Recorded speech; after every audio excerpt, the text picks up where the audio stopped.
Hello, my name is Miraj, and I am recording a video on how to do comparatives within British parliamentary style debate or within WSDC, schools debating.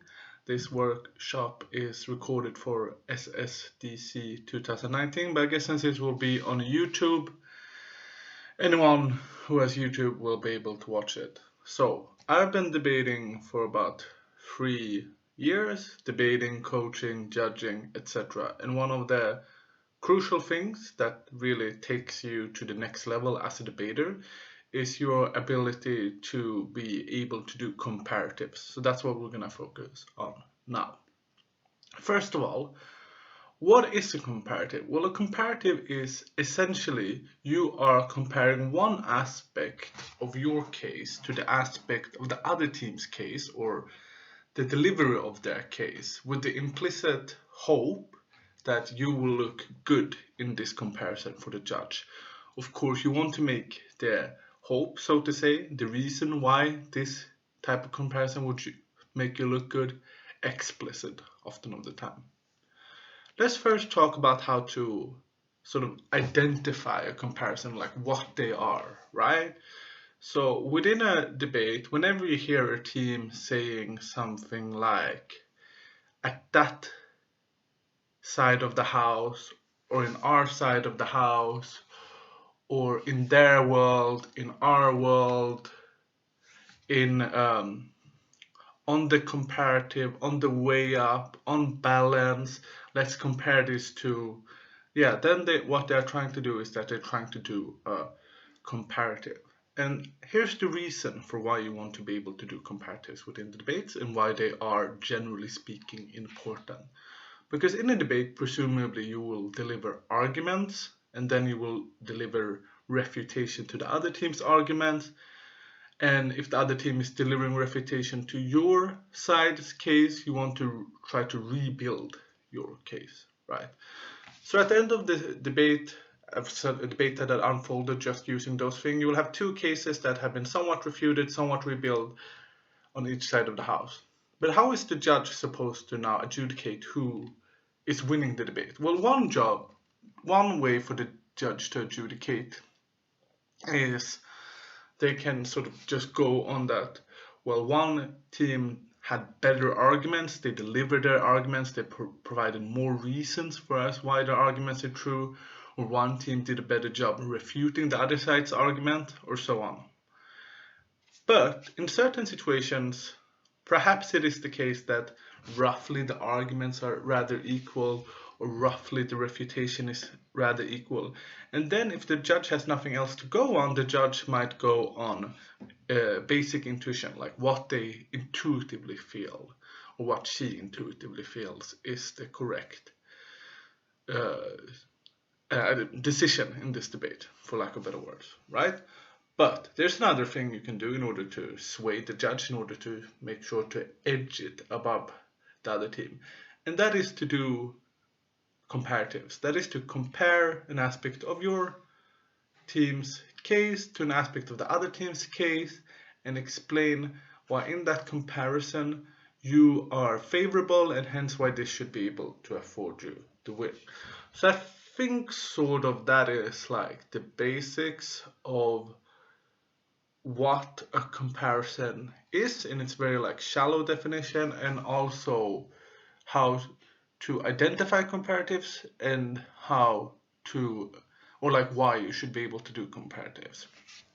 Now let's move over to the sort of meat or the lion's share of this workshop, for lack of better words, which is we're now gonna go through what I think are the most common comparatives in the debate, and I'm gonna try to help you understand these comparatives, help you think about these comparatives, and also hopefully we'll leave this workshop with some like key insights and ideas about how to be able to use these comparatives to your advantage.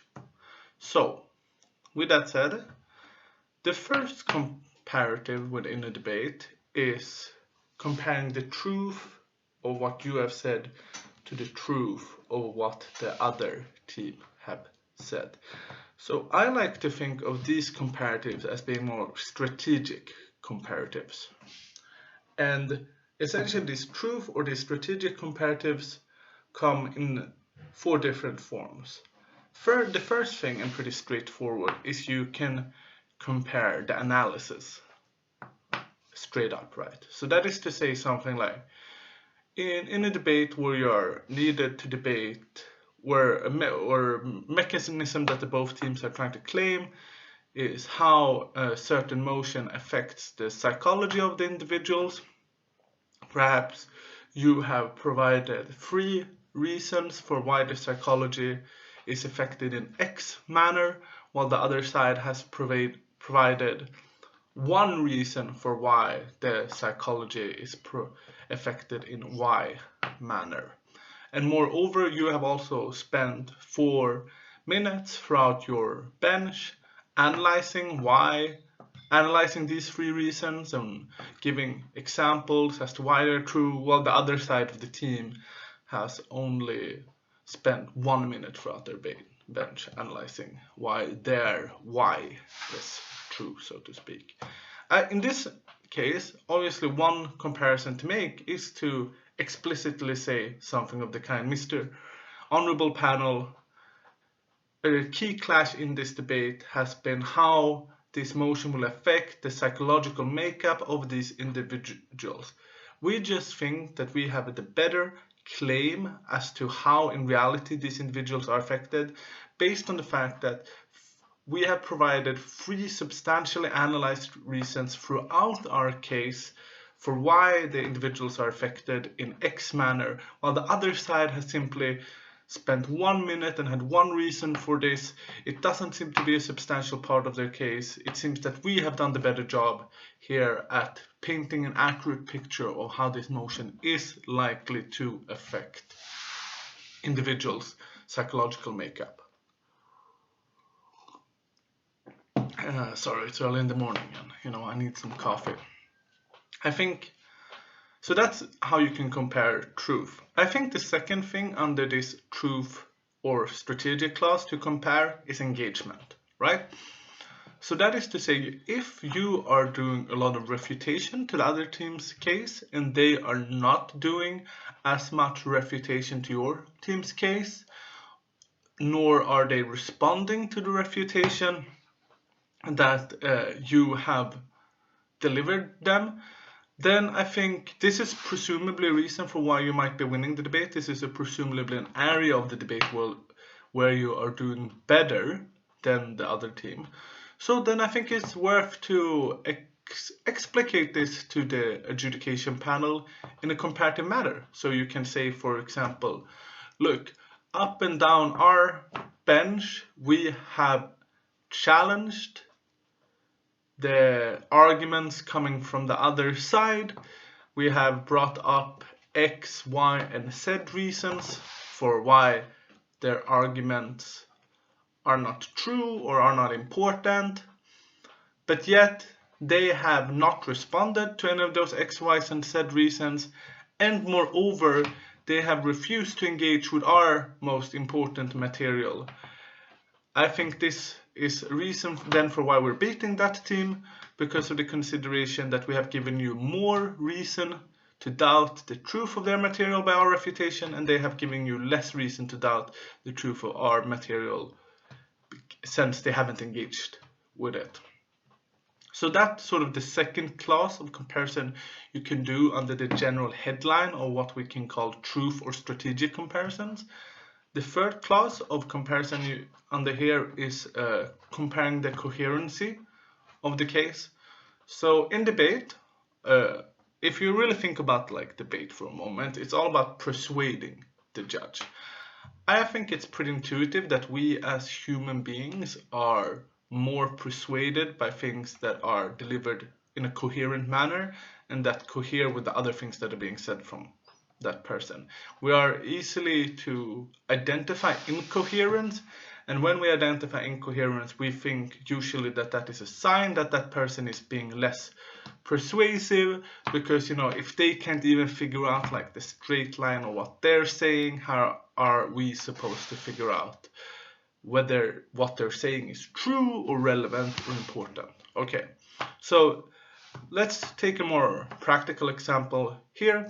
Let's say, for example, you are debating the motion, this house would legalize all drugs, and you are government in this situation, and the op team is running something about how all drug usage is really, really bad. We should try to get as few individuals to use drugs as possible, and drugs, they create so much harm that they can never be legalized, but at the same time we should decriminalize it. Now, to be clear, I'm not saying that this is like necessarily incoherent line for op to take, right? But just delivered as I delivered it now, it sounds a bit incoherent. And if this is the extent to which they deliver it, and in your own gov, I think it's, and you yourself have a very coherent case, I think it's worth comparing the coherency of the cases, right? I think it's worth saying something like, we took a very simple stance in this debate, if you're a government team here, which that individuals have a right to do whatever they want with their body, and using drugs can be a meaningful experience that changes individuals' life, and the government shouldn't infringe upon individuals' experiences or individuals' abilities to access meaningful experiences.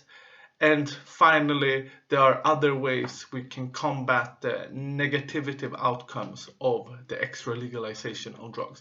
While, on the other hand, opposition has taken a very incoherent and confused stance in this debate, where they have argued on one hand that they want that drugs is the most dangerous thing ever. It should always be fought against by the most vigor of the government. But while on the other hand, they will also decriminalize it, which presumably would increase the ability of individuals to use drugs by reducing the deterrence. And we think this incoherence undermines the general persuasiveness of their case. So to sum up this point, I think what I'm trying to say here is that coherency matters for the persuasiveness of the case. And if you have a very coherent case, the other team has a less coherent case, either by virtue of what they're explicitly saying or by virtue of the assumptions that they are relying on. I think it's worth pointing that out and comparing your coherency to their coherency, because I think this is something that is likely to make the judge more favorable to your case. The final and fourth comparison under the truth and strategic comparison headline, I think, is to compare the likelihoods of the cases, i.e. the probabilistic analysis. So, for example, in a lot of debates, you will have mechanisms that doesn't necessarily guarantee the outcome, but they increase the likelihood of that outcome being true. For example, in a debate about whether or not South Korea should acquire nuclear weapons, a line that both teams are debating, or an argument, a clash that both teams are trying to claim in that debate, will be something about how this increases or reduces the risk of war and escalation with North Korea, depending on whether South Korea have nuclear weapons or they don't have nuclear weapons.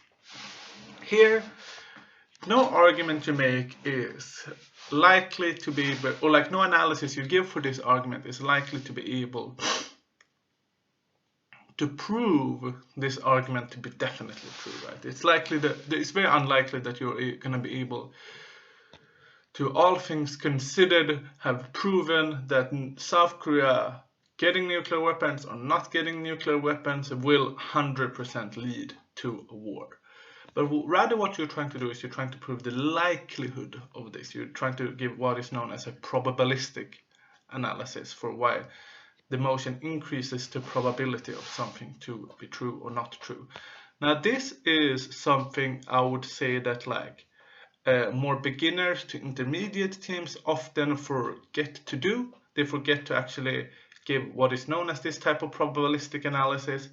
And hence, if you are providing any type of probabilistic analysis and they are not providing any type of probabilistic analysis, then again, I think it's worth pointing this out and comparing it by saying, look, they haven't really given you, they have said that X, let X symbolize whatever you want it to symbolize, is something that could happen by the implementation of this motion, but they have never analyzed how likely X is to happen. Compare that to the delivery of our case, where we argued that Y is likely to Y is plausible to happen, but we have also provided you substantial mechanisms for Y as to Y is likely to happen. Hence, given that we fear or that we should value certainty over uncertainty, this is a reason for us to win the debate, right? So I hope that is relatively clear. Let me summarize what we have gone through so far. So I suggested to you that the first type of comparison you can do in a debate that typically comes up is a comparison about the truth of the statements that are happening within the... Yeah, so there's likely to be a break in the video just before this. The reason that's likely to be is because my computer did something. I swear me and technology are mortal enemies for life. Anyway, let's just jump straight back into it and hope that the editing together of this by our wonderful editing and video management all around boss member of SSDC 2019 RIA is good enough to make this understandable. Okay, so as I was saying, the first type of comparison we went through was what's known as a truth or strategic comparison, and those had, I argued, 4 clauses within them. That is 4 types of comparisons you can do. And after this, my hope is that you are now a bit more comfortable in doing these comparisons. We will return to the nitty-gritty of this in a short while, but before that we will move on to the 2 types of comparisons that are more common, which you probably are more aware of. The first which of those are what is known as a depth of impact comparison. So what am I talking about here? In debate, we're often trying to claim that the group of people being impacted on the our side of the house are being impacted really, really hard, right? That is to say that these people are either living in a vulnerable condition right now, which means that if they get more negativity streaming into their life, that is likely to have a very hard impact, very severe negative impact on their life, because of the fact that they already have such little going for them, because of the fact that they have so little support system, for example. They have very few opportunities already, they don't have a lot saved up in their bank, they're already suffering in any number of ways, and hence any further impact on them is likely to really make them suffer. So the intuition here is that if you have laid claim to such a group in your case, and the other team lays claim to a group which is suffering severely less, then presumably this is a favorable comparison for you, right? Because you want to be able to then say, or not be able only to say, but you want to explicate how the group of people which you are sort of defending in this debate is more vulnerable, they suffer more, and they are likely to suffer more from the motion than the group of people the other team is defending within the debate. This seems to give very clear intuitive reasons as to why you ought to win over that team if all other things are equal. Now, the other type of comparison that is very common is what I like to call a breadth or scope comparison, which is that the group of people you are laying claim to in the debate, the group of people you are defending, there's like a lot of those people, you know. There's just like millions, hundreds of thousands or millions or tens of millions of people that are likely to be affected by the motion in a way that is either negative or positive, right? Now, if all other things are equal in the debate, that is to say, if you and the other team are equally good in terms of refutation, argument delivery, case defense, etc., and so on and so forth, then you ought to win the debate if, or like a reason for why you can win the debate then is that if the group of people you are laying claim to in the debate, if the group of people you are defending in debate are significantly more than the other group of people that the other team in the debate is laying claim to, then that seems to provide a pretty clear and intuitive reasons for why you should win the debate. Right. Okay.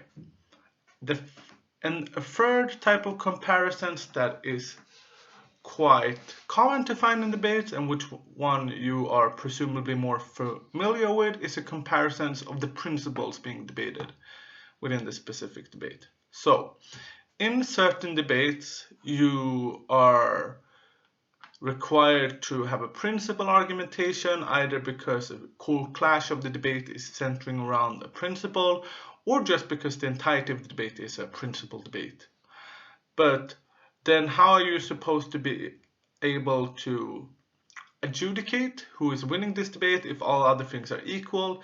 That is to say, if both of the teams does an equally good job presenting their principle, does an equally good job refuting the other side's principle, and defending their own principle. Well, once again, you have to compare the principles to each other. And here there are generally three types of comparisons you can do. One type of comparison you can do is try to argue that your principle compared to the principle that the other team is standing for in the debate is more fundamental. Let's give a practical example of this. So in a motion where you're arguing for the increase in surveillance, you're basically having to prop the defense of a surveillance state. The motion could be either something like, this house would install drones in the sky that surveil high crime areas constantly, or this house just believes that we should massively increase our surveillance. Then a principle that you are presumably defending in that debate, and that which you presumably want to argue for, is the principle of safety and security. That individuals have a right to feel safe and secure, and if something has happened to them that has violated their safety and security, they have a right to, as quickly and as effectively as possible, have that reprimanded for them. The other side, i.e. the opposition in that debate, is presumably gonna argue for privacy. That the principle that they are defending is that individuals have some right to privacy, they have some right not to be constantly watched and surveilled by the governments, they have the right to lead their own life without having the privacy of their life constantly infringed upon by people whom they don't know, whom they haven't consented to watching them, whom they haven't consented to knowing certain details about their life too. So here you have two principles. Let's just assume that they're equally well delivered, equally well refuted, equally well defended. Then, one comparison, as I said, is to try to compare which principle is more fundamental. So, for example, I think in this specific debate, that will be a favorable comparison for proposition or the government team in this debate, because they can say something of the kind, look, we argued for the principle of security in this debate, opposition argued for the principle of privacy. But when we compare these two principles, we quite quickly see that the principle of security is more fundamental than the principle of privacy. Because if you live in a world where you have no ability to be safe or secure, that is also a world where you have no ability or no right to privacy, because in order to establish privacy, that presupposes that you have a safe space and a secure space which you are in control of in the first place, or that you have an area in your life where you feel comfortable to share the more personal and intimate parts of your life. But all of that presupposes security. Hence, you can always have privacy. You can't have privacy without security, but you can have security without privacy. And this is the reason why we think we should be winning this clash, because the principle of security is more fundamental than the principle of privacy when comparing the two. Another sort of like general example of this type of contingency comparison, where you're trying to compare which principles are most fundamental, is that if you're in one debate are arguing for the general principle of life, the right to life, versus the principle of autonomy. For example, in a debate about legalizing euthanasia, and you're on the side that has to oppose that, then the side that proposes that the side that are defending the idea of legalizing euthanasia, they are gonna talk presumably about the individual's right to choose, that is the individual's autonomy. And in that case, on your side of the house, you can defend the right, or like the sanctity of life, that life is an inalienable value. So essentially what you want to defend is that when comparing life to autonomy, then you ought to value life, because life is more fundamental than autonomy, because without life there is no autonomy, and that a right to autonomy presupposes a right to be alive, since you don't have any autonomy if you're dead. And the right to life not only grounds autonomy, but it grounds several more rights, such as privacy, right to happiness, and right to fun, all of which you can't have without life, but you can technically have them without autonomy. So when comparing what we ought to value in the debate regarding the principle of autonomy or the principle of life, then this is a case where you can argue that we ought to value the principle of autonomy more clear, since this is a more fundamental principle. The other ways to compare principle is to compare the scope to which these principles are being cared for in society. So if we return to the surveillance type debate, where the proposition is arguing for the principle of security, you can have and you're on the opposition and you're arguing for the principle of privacy, then one way to win that comparison between the principles, given that it seems hard for you to argue that privacy is more fundamental than security, is to try to compare the extent to which people care about the two notions. And then you can argue that people simply care much, much more about privacy than they do about security, and hence we ought to value privacy much, much more in this debate. The analysis could look something like, look, people are always willing to risk infringements upon their security. In fact, that is a part of life. Every time you go out, every time you go to work, every time you step into a car, once you go bungee jumping, once you go swimming, once you do extreme sport, that is you all risking your security. But people are significantly less willing to risk their privacy. That is why, people don't let random strangers into their home. That is why people really keep their journals of their private emotions and thought locked up and away. And that is why, someone betraying your trust and betraying and telling someone else about your most darkest and most intimate secrets is usually almost always enough for you to cast that person out of your life. While if that person would be driving a bit recklessly and hence risking or violating your right to security, that is usually not enough for you to cast them out of your life. Hence, we think that we ought to value the principle of privacy more when compared to the principle of security, because people generally value that more, right?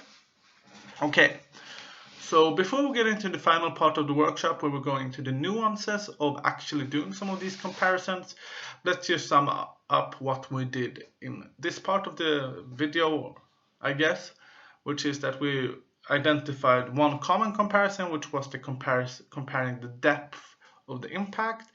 Then we identified the second common comparison, which was comparing the scope of the impact, that is how many people are being affected. And then finally we talked a bit about how you can think and strategies for comparing principles. Okay, but often in debates, right, it's not the fact that you're comparing principle versus principle, it's not the fact that you're comparing scope versus scope or depth versus depth, but often it's the case that you're comparing sort of horizontally or diagonally, so to speak. That is to say that you're comparing depth versus scope or breadth, or you're comparing depth versus principle, or you're comparing principle versus depth, or you're comparing certainty versus uncertainty, or certainty versus depth, or certainty versus breadth, or something like that. And what I want to do here is I want to try to give you some general strategies to think of on how to think about the types of comparisons, the types of diagonal comparisons that I consider to be the most common. The first of them being depth versus breadth. Okay, so often in debates are set up so that one side might intuitively be defending a minority group who are more vulnerable, more disenfranchised, and hence based on that deserve more of our care, versus the other team who is defending the way in which this policy actually helps the vast majority of people living in our society at the expense of this specific vulnerable minority. I'm sure you, like, if you've just debated for literally like 4 times, you will have like come across these comparisons because it's so common and usual within our hobby, sport, call it what you will. Okay, so one way if you end up in this type of comparison, if you're able to either identify it during preparation time, that what you have is an argument that caters to the most vulnerable, while what the other team has is an argument that caters to the vast majority of people. Here is a way to think of it if you're on defending the depth side, right? The 2 general argumentative strategies, I think what you want to use here is one of marginal utility, right? That marginal utility is the idea that if the better off you are, any additional benefit that you get to your life has significantly less of an impact on you. So for example, if you're a billionaire and I give you $2,000, the degree to which that improves your life is likely to be very small. But if you only have $10,000 in your bank account and I give you $2,000, I've suddenly increased your wealth by a lot. That is likely to have a very big impact on your life. That is likely to significantly improve your life. So if you're defending depth versus breadth, then one good strategy is to try to argue that marginal utility makes it so that in this comparison we ought to value where the utility actually has the most effect, and that even if it's the case that on the other side more people are generally affected, they are affected so little because of the way that marginal utility operates that we ought to value your argument more because that's where it has more of an effect. The other type of strategy here when defending depth versus breadth is to try to argue along the lines of how a specific group being vulnerable entails them having specific rights claim upon the government specifically or upon people in general. So, for example, this is to say that people who are vulnerable, given that they are in this position where they suffer significantly more than other people, where they lead worse life than other people, then based on the fact that each of us are human beings who have the right to live decently good life, and it's significantly more bad to live a life that is bad than it is good to live a life that is good. This entails that they have a specific right to have us try to help reduce the extent of their suffering. So even if they are few of them and there are more people being impacted on the other side, these specific people still deserve that right to a larger significant extent. And here is where we get into a general observation, which is the following. Principles can often be used to win comparisons. That is to say that principles are often used to reinforce certain types of comparison by trying to establish a rights claim. I think that is very important to keep in mind, that if you're able to, in a comparison that initially doesn't involve principles, that is to say that is in a principle comparison, involve a principle supporting your side, that is likely to be positive for your comparison, because then you're able to establish why the group of people that you are defending, that you are saying have the right to something, have also the entitlement to that based on some generally morally accepted principle. Now, let's flip that. Let's say that you are the side defending scope. That is to say that you are the side who, well, you're actually going to make it worse, or you're not going to improve it for the people who are the most vulnerable, but you are going to make it better for the people that are the most, or like the greatest percentages of people, the vast majority of people are either going to get it better or not worse on your side of the house. So I think the two general argumentative strategies to think about here is, the first is being that of what I call relativity. So, which is that our well-being, our experience of our well-being, can't actually be quantified according to some objective measures. So yes, even if it's the case that I come from a middle-class family and sort of have like it, I'm not coming from a middle-class family, I'm actually, lower class. So, and anyway, that's besides the point. I don't know why that happened. The point here is that even if it's the case that you're from a middle-class family and objectively have it better than a person from a lower-class family, you're not actually experiencing it as having better. That is to say that you are going to have your own problems, you're going to have your own ways in which you suffer that are unique to the type of position that you are in, that are unique to you as an individual. So it doesn't matter whether we try to quantify the objective standard of living that these two groups are experiencing, because ultimately the extent to which they are happy and the extent to which they are suffering is likely to be relative to their own subjective perception of reality. Now what that means then is that you can't really, or like you're trying to significantly mitigate the extent to which it's even prima facie plausible to make an argument based on whom will have receive the highest degree of utility from it, because what you're saying is that there is no such an initial condition for there to be this comparison in the first place, because everyone's life is subjectively sort of rather equal, because we all have our own problems and we all have our own sources of happiness.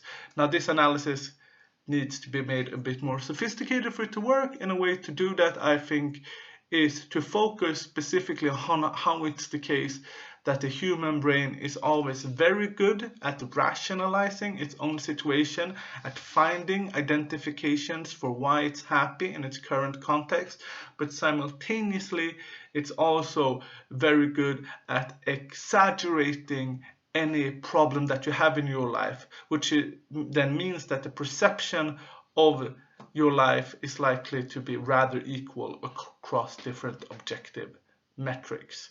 Now, if that is the case, then of course it seems to follow that in the comparison, your argumentation should be prioritized because it's affecting the more people, and the degree to which people are affected isn't that different based on your previous analysis, right? The other type of strategy for doing breadth versus depth, if you're defending breadth, is to again try to focus on the state's obligation.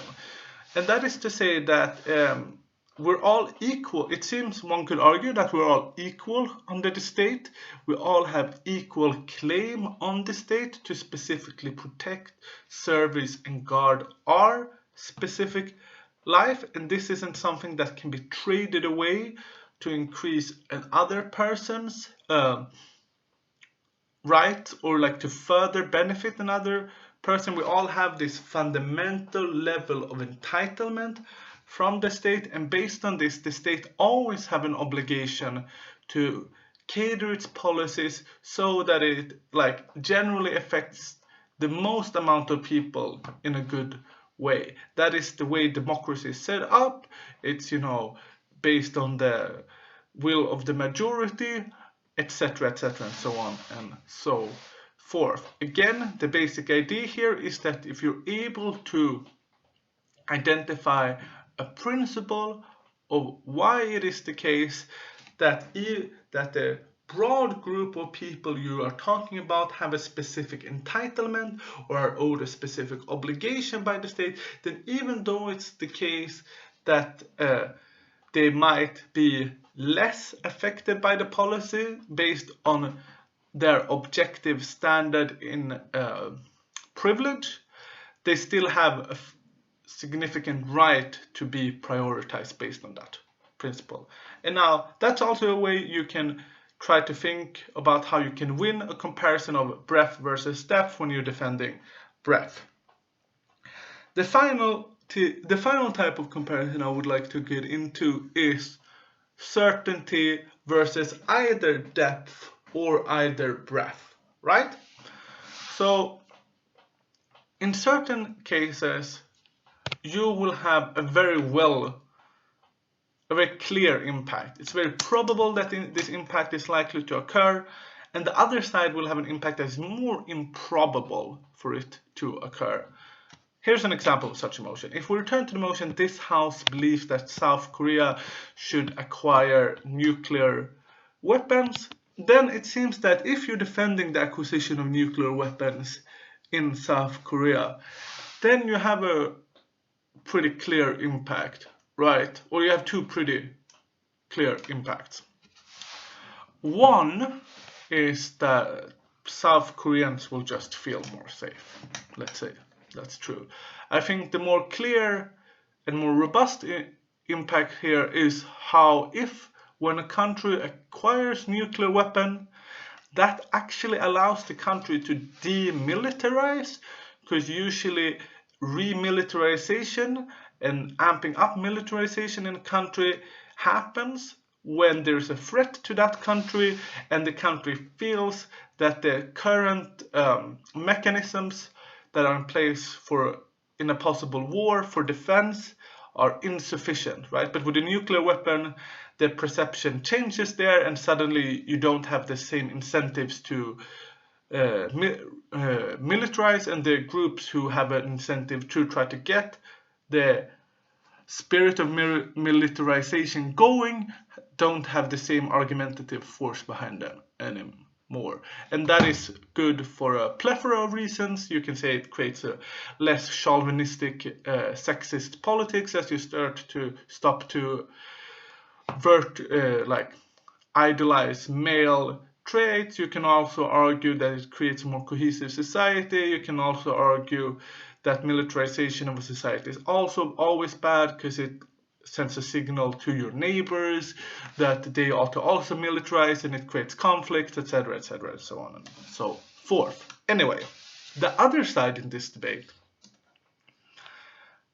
will probably try to argue that you acquiring nuclear weapons significantly increases the risk of there being a war between North Korea and South Korea. Now, again, this impact can be claimed on both sides of the house. But let's just say, for the point I'm trying to make here, that one side is uniquely claiming that impact while the other side is claiming the more certain impact. Okay, then here you have a comparison, right? You have a comparison between an impact which is rather small and affects significantly fewer people when compared to the impact of war that is extremely big and would probably affect a significant more amount of people.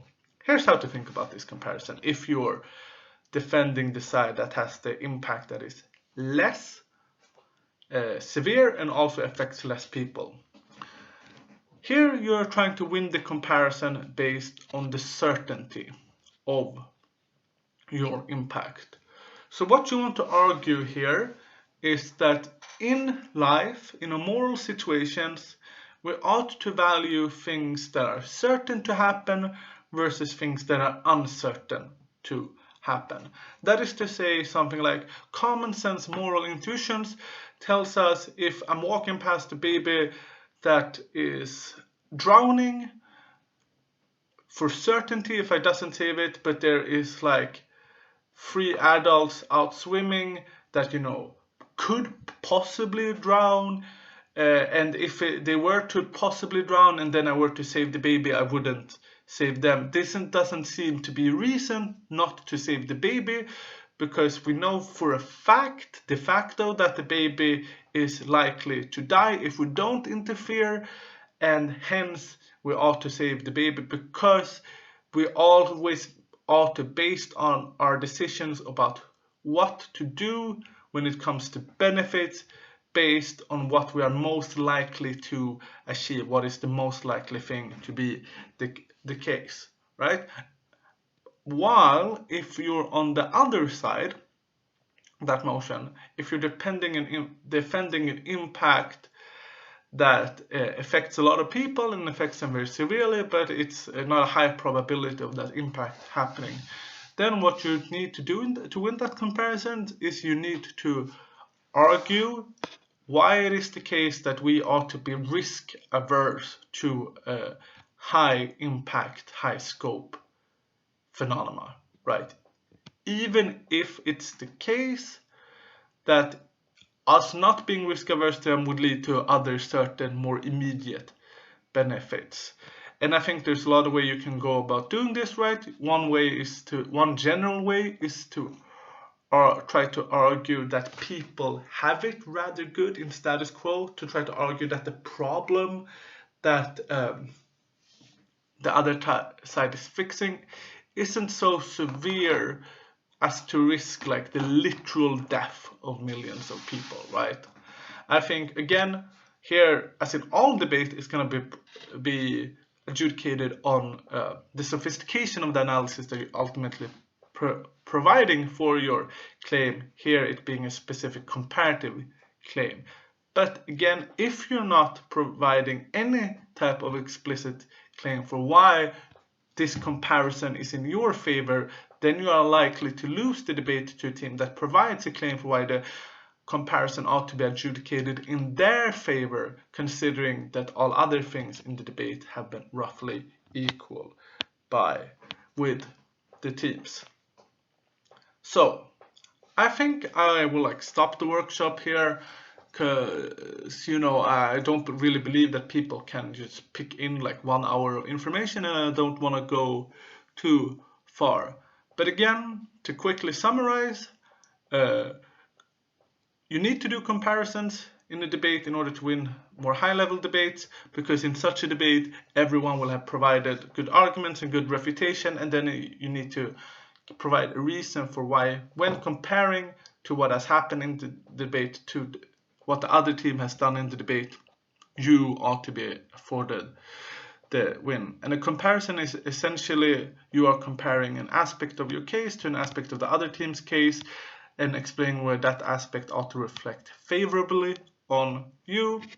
I think there are 3 types of main comparison. One is the truth comparison that contains of 4 different clauses. We can also think of it as the strategic comparison.